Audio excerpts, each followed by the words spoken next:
Bienvenido a Umbrella Legacy.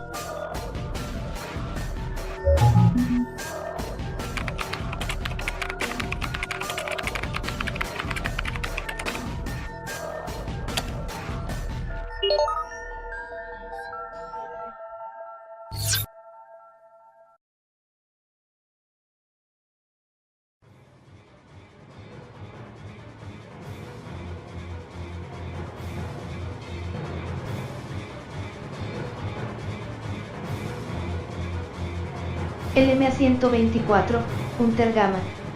fue un modelo prototipo del proyecto Hunter desarrollado por la corporación Umbrella, en el que se retomó la investigación y el uso de anfibios como organismos base para la creación de BOOs. Su origen se remonta a 1998, siendo este proyecto uno de los intentos de la rama europea de Umbrella para competir en la carrera de desarrollo de BOOs que lideraba por ese entonces la rama americana gracias a los proyectos Tyrant y Hunter. A diferencia de los previos modelos de Hunter Alpha y Hunter Beta, de los cuales ya hablé previamente en el canal y podrán ver sus videos de lore siguiendo esta pestaña o los enlaces que dejaré en la descripción de este video, el Hunter Gamma retomó la idea de utilizar anfibios como base para el desarrollo de BOOs, idea que ya había contemplado James Marcus en los primeros años de desarrollo con el virus T y el virus progenitor a finales de los años 70, y posteriormente, William Birkin a finales de los años 80, ambos llegando a la conclusión de que luego de la infección un anfibio no desarrollaba la inteligencia suficiente como para ser controlado y usado como arma en el campo de batalla. Con la idea de solucionar este problema, los investigadores de Umbrella Europa se centraron en los datos de hibridación genética que se utilizó en el desarrollo del modelo Hunter Alpha y que demostraban que gracias a los genes de un ser humano se garantizaría que la criatura resultante conservaría el grado de inteligencia necesario para seguir órdenes. El proceso de creación del Hunter Gamma, aunque parecido al de sus modelos predecesores, se diferenció en que la base no fue un embrión humano sino un huevo fertilizado de anfibio, al cual se le agregó ADN humano y luego virus T como agente combinante. La criatura resultante, a la cual se le dio el nombre código MA-124, tuvo la apariencia física similar a la de una rana antropomorfa, de un tamaño similar al de un ser humano adulto, hecho que le hizo ganar el sobrenombre de Frogger entre el equipo desarrollador. Su piel era verrugosa y de un color gris azulado con algunos tonos naranja en varias partes de su cuerpo. Se desplazaba de forma bípeda en tierra, y poseía un increíble poder de salto similar a los modelos reptiles, pudiendo saltar fácilmente dentro y fuera del agua para sorprender y emboscar a sus objetivos. No tenía dientes, sus dedos tenían membranas interdigitales, las cuales le servían para moverse fácilmente en el agua, siendo un excelente nadador y una amenaza para cualquier presa que cayera en esta. Cabe destacar que también mantuvo ciertas características vistas en los lurkers, experimentos con anfibios realizados años atrás. Al igual que estos, el modelo Gamma tenía la visión degenerada y era prácticamente ciego, lo que hizo que careciera de la capacidad de percepción aguda para atacar objetivos como sus contrapartes reptiles, dependiendo de sus sentidos del olfato y del oído para localizar a un objetivo, sentidos que alcanzaron un alto grado de desarrollo superior a los otros modelos de Hunters. También, y al igual que los lurkers, tenía un sistema digestivo superior y podía tragar un ser humano entero, siendo este su ataque más letal. Finalmente, hay que destacar que del prototipo del Hunter Gamma se obtuvieron dos versiones, que aunque compartían todas las características previamente mencionadas se diferenciaban en que una de estas poseía garras en sus extremidades, al igual que los modelos Alpha y Beta, mientras la otra carecía de estas y solo usaba sus manos para golpear a sus presas. Aunque las expectativas con el modelo Gamma fueron altas, la criatura resultante no alcanzó los mismos niveles de inteligencia en comparación con los modelos previos. De igual manera y a pesar de ser desarrollado casi al mismo tiempo, el modelo Gamma no fue mejorado en su sistema nervioso, por lo que no contaba con la capacidad ni los reflejos para esquivar ataques como el modelo Beta, y siendo el factor más importante en cuanto a sus falencias, el modelo Gamma, como todos los anfibios, era débil cuando estaba en tierra y estaba expuesto al aire seco y la luz solar directa, lo que hacía que la versatilidad en esa área fuera extremadamente limitada y su transporte y conservación fueran complicados, lo que hacía difícil su comercialización. A pesar de estas fallas, el modelo Gamma contaba con la misma fiereza, letalidad, y facultades de trabajar en grupo que los modelos Alpha y Beta, lo que hizo que se considerara darle una oportunidad, esperando someterlo a pruebas de combate para tomar la decisión sobre si producirlo en masa o no. A finales de septiembre de 1998, varios especímenes de los prototipos Beta y Gamma fueron enviados a la sede de Umbrella en Chicago, Estados Unidos, desde donde fueron transportados vía terrestre a Raccoon City para aprovechar el incidente que se había desencadenado y así obtener los datos que deseaban.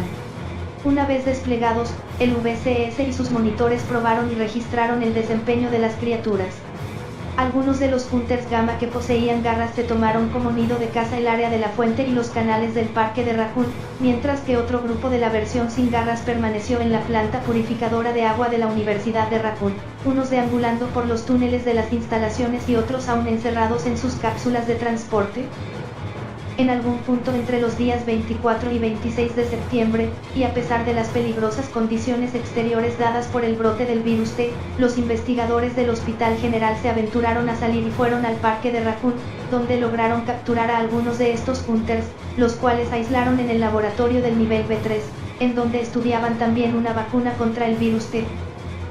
Para la madrugada del 1 de octubre, el mercenario de la VCS, Carlos Oliveira, se dirigió al Hospital General en búsqueda de una forma de ayudar a la suspendida miembro de STARS, Jill Valentine, quien había sido infectada con el virus T por la Bone Nemesis días atrás. Tratando de sintetizar una muestra de la vacuna que desarrollaban allí, Carlos despertó involuntariamente a los Hunters capturados, los cuales lo atacaron. Finalmente estos fueron eliminados bien sea por Carlos o por la explosión que destruyó el hospital. Momentos después, y luego de recibir la vacuna y habiéndose recuperado, Jill Valentine continuó con su búsqueda de una forma de escapar de la ciudad, encontrándose con otros dos de estos Hunters en el parque de Raccoon. Simultáneamente en la Universidad de Raccoon City, un grupo de sobrevivientes, entre los cuales se encontraba el Dr. George Hamilton, llegó en búsqueda del Dr. Peter Jenkins, encontrando varios Hunters Gamma en la planta de tratamiento de agua de la universidad mientras buscaban los componentes para sintetizar una muestra de otra vacuna contra el virus T. Finalmente, cualquier espécimen de esta bomba que hubiera quedado vivo pereció en la explosión que destruyó a Raccoon City la mañana del 1 de octubre de 1998. Luego de analizar la información de desempeño del modelo Gamma recopilada en el incidente de Raccoon City, y debido a sus falencias y dificultades en cuanto a transporte y conservación, el modelo Hunter Gamma fue modificado y se creó una variante más pequeña y barata. Físicamente esta nueva versión conservaba un aspecto similar al del prototipo sin garras, salvo por un parche de piel faltante en su abdomen, lo cual no era impedimento para su desempeño. También, y debido a su tamaño, su sistema digestivo no era tan grande y ya no podía tragar humanos enteros. Este modelo miniaturizado fue producido en masa y ofrecido como arma en el mercado negro, y aunque era débil en comparación a los demás modelos Hunter, era muy ágil y veloz, representando una amenaza extrema en lugares con abundantes recursos hídricos. Para inicios de los años 2000, en la región sudamericana de Amparo, el narcotraficante Javier Hidalgo negoció con los remanentes de Umbrella la compra de varios bows para su ejército personal, contemplando a los Hunters Gamma y mirando más allá de sus defectos, creyendo que estos prosperarían en los ambientes tropicales de la región debido a los altos niveles de agua y humedad del área. Para el año 2002, luego de que el gobierno de los Estados Unidos recibiera información de que Hidalgo contactó a un investigador de Umbrella para negociar y adquirir bows, el entonces agente del Comando Estratégico de los Estados Unidos, Leon S. Kennedy, y el entonces miembro del Comando de Operaciones Especiales de los Estados Unidos, Jack Krauser, fueron enviados para investigar y neutralizar el programa de desarrollo biológico de Hidalgo, el cual significaba un riesgo a nivel global dada la implicación del ecosistema del Amazonas. En esta misión, la que fue denominada como la Operación Javier, Leon y Krauser se enfrentaron a varios Hunters Gamma y otras bows tanto en el pueblo de Misco Atoll, como en la presa y la mansión de Javier. Finalmente, luego de la caída de Umbrella en el año 2003, no se volvió a registrar el uso de la bow MA-124, Hunter Gamma, en ningún otro incidente bioterrorista ocurrido hasta la fecha. Con esto llegamos al final de este video. Si el contenido fue de tu agrado, dale like y compártelo en tus redes sociales. También recuerda suscribirte y darle clic a la campana de notificación para así estar al tanto de cuando suba nuevo contenido. Por último, no olviden seguirme en mi página de Facebook, Umbrella Legacy, para ver curiosidades, noticias y más contenido sobre la saga de Resident Evil. Soy la Reina Roja, y esto es Umbrella Legacy.